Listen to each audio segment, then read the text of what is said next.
Greetings, I am now using a third mic, known as my monitor mic, because some people hate the new mic, some people like the old mic, so this is the third option.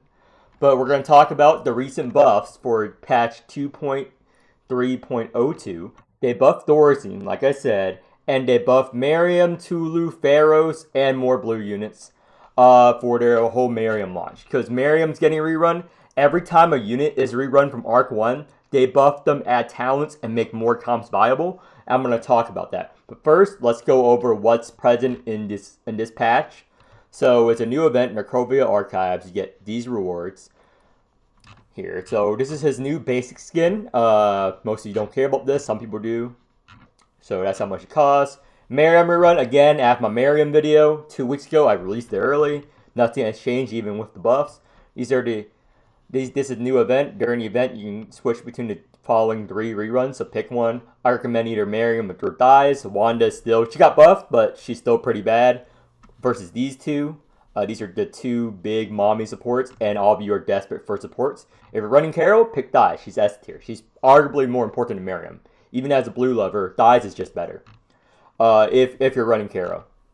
So this is the Wheel of Destiny. You pick one of these. So even if you pick Mariam, Dies' wheel is the best wheel out of these 3. Dies' wheel is S tier. It's probably the best S key generation wheel in the entire game, because it generates a shit ton at end of turn and is very important in R2. So even if you like Miryam, pick Dies' wheel. Dies' wheel is S tier. Dies' wheel is broken as fuck. Wanda's wheel is garbage. Even if she was a good unit, there are better counter wheels, and they never buff old wheels, unfortunately. That might change, but they don't buff old wheels, and the wheels get power crept more than Aequor's, because people interchange the wheels. So these are the buffs. I'm going to talk about this. If you don't care about me talking about buffs or how they affect tier lists, you can stop the video now. But I'm going to talk over it briefly. Doresain got buffed. The general consensus is it's not enough. It's not enough, but it's a welcome buff. And this effect right here, shits on everyone who pulls for E3 Doresain. A lot of people who pull for E3 are really mad about this. It's very controversial. Because now, his talent gives you his E3 derivative card every time he gains a corpse. Enlighten is no longer required. It used to be. This is a very good change for free-to-play players. They're listening. This is very good for free-to-play players who haven't pulled his E3. But it makes his E3 completely worthless. Completely dog shit now. So if you pull for his E3, this is a slap in your face, but it's more friendly to people who have him at E0, E1, E2. Everyone who has Doresain at E0, E1, E2, you're fucking clapping, you're fucking jerking off, you're fucking enjoying life right now, because you're getting his E3 effect without pulling for E3. Great. It's great. And because now he just gets that naturally off of his talent. So what his E3 now does is every derivative card you get, his derived card, Evernight Rebel, you play in the same turn. Each one additionally deals more damage. We don't know exactly how it scales. We're just theorizing, but exactly how it scales and exactly how it works in practice, we don't know. As of the time of recording this video, which is extremely early, we don't know. So normally it could either be massive or bad. But the patch isn't out yet. At the time of recording this video, it's not out yet. So Miryam's enhance. Miryam got a buffed. Every time they rerun an Ode Awaker, they buff their talent. Make them do more. So now she does additional tentacle damage gained by all teammates. Blah blah. So now more comps are viable rather than the Miryam 24 and all of the typical Miryam Sangha, Miryam battery comp. So it buffs tentacles. It buffs the blue realm even more. It makes her more mandatory if you want to play with Tulu, for example. This and Tulu are the biggest buffs. Because now she works with Tulu very well. Like the Goliath and Faros are whatever. Because generally, you won't run with Goliath with Miryam. Sometimes you'll put him in another team. If you're going pure tentacle, like the Kai tentacle comp, as I talked before, you run Miryam with Tulu Murphy. They're already taking up slots, and you put a random Chaos units to carry you, like 24 in there. Or Corpo now. for example. Goliath normally does not have a room. He's more of a niche. You slot him in when needed. But Pharaoh's buff, again, this buff could be huge. Like, I've been recommending, everyone been recommending, you always rewind Pharaohs because she functions the same at E0 as she does plus 12 in her current state. Like, she's a good unit for her Exalt, but all of her cards don't do much. You only use her for her Exalt. Now, they're buffing her shield generation on her talent, her and her E3, poison trigger and alien mist generation effects. So, depending on how big the buff is, Pharaohs might bump up a tier on the tier list. Maybe 2 tiers if the buff is massive. So this is Wanda's change. Everyone knows that Wanda is one of the most trash units in the game. She's one of the originator of Old Trash. And now she gets a buff. But I think, and many people don't think, even Wanda fans think it's still not enough because of how niche her purpose is. Because these buffs are only stronger bonuses from Dream Lure stacks. So the buff needs to be massive. And her talent, strength reduction, it's good. If it's a multi-hit boss, like Pandia, where it hits 100 times or whatever, this is great. You always bring her. She's S tier against multi-hit bosses. But this emphasizes her problem. She's a very niche character. There are only a few multi-hit bosses which takes advantage of her strength reduction.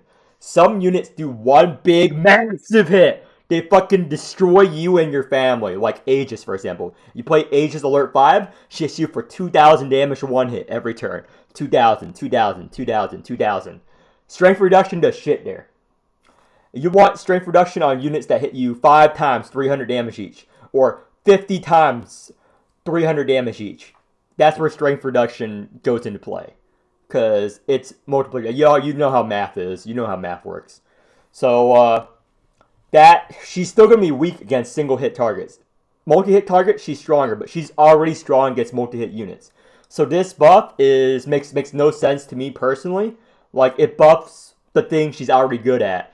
And the reason why she's trash, she's still fucking trash.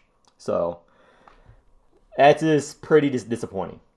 So, and plus, she's also competing on the banner with Miryam and Thighs. Why would you pick Wanda over Thighs and Miryam? Why? I don't understand. And both Thighs and more. Thighs is already S tier, so congrats, Thighs lovers. She's even stronger. So now her Soul Force up 2, which is her R2 talent. She now gets a more key flare when she eats a baby. It's a minor buff, but she's already strong. She's just stronger. So enjoy, Thighs fans. She's S tier still. Nothing's changed. She moved from S tier to S tier. So again, depending on how this buff is, I might move Miryam up a tier. I might keep her at A tier. I have to use it to use it or lose it. But again, I recommend if you're a Aequor lover, pull on Thighs over Miryam. If you're a Tentacle lover, you love tentacles, you love poison, you need a battery, you want to run Manchi Sangha comp for D-Dive, pull on Miryam. You don't pull Wanda. No one would tell you to pull Wanda. No one with an ounce of brain power would tell you to pull Wanda. But Thighs or Miryam, I recommend Thighs, because Thighs is just that good. She's mandatory for any Carol team. She's the only super good Carol support. Blue, you can do without Miryam. Blue already has decent support units. Like, Thighs, you can't function a Carol team without Thighs. You can function a blue team because blue's actually a good realm even without Miryam. Miryam's a great blue support, the best blue support. But you can run a blue team without her. You can't run a Carol team without Thighs. Thighs is just broken for Carol. That's why Doresain is so disappointing even with its buffs. Like, what the fuck were they thinking, dude? So again, Carol has so many good supports. They have Thighs. And that's it, folks for the video. I'll see you guys later. I'll run with the new comps when the patch hits, and I'll tell you where the tier list changes. So flares out. I will make, since they're doing this event, I will make a Thighs Aequor review. She's S tier. She's good. I will show you comps to play over. Spoiler alert. She goes in every Carol team comp.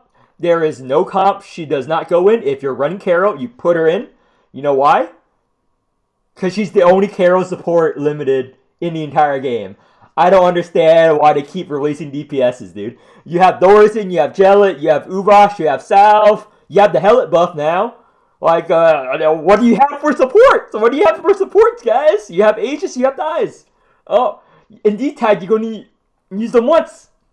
You have, like, 50 million DPS, and you have this one support. Congrats!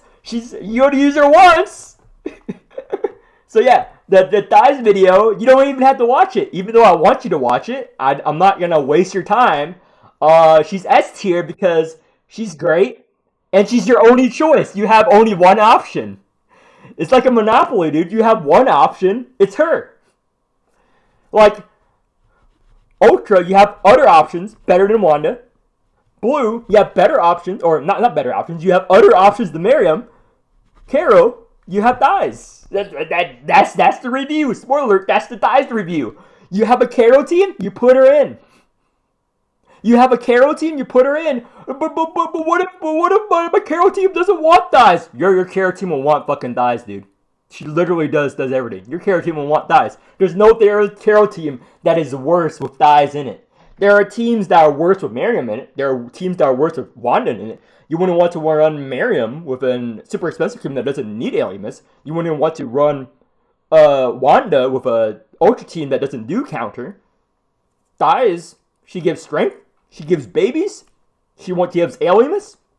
She gives bone. She gives weakness. Super babies.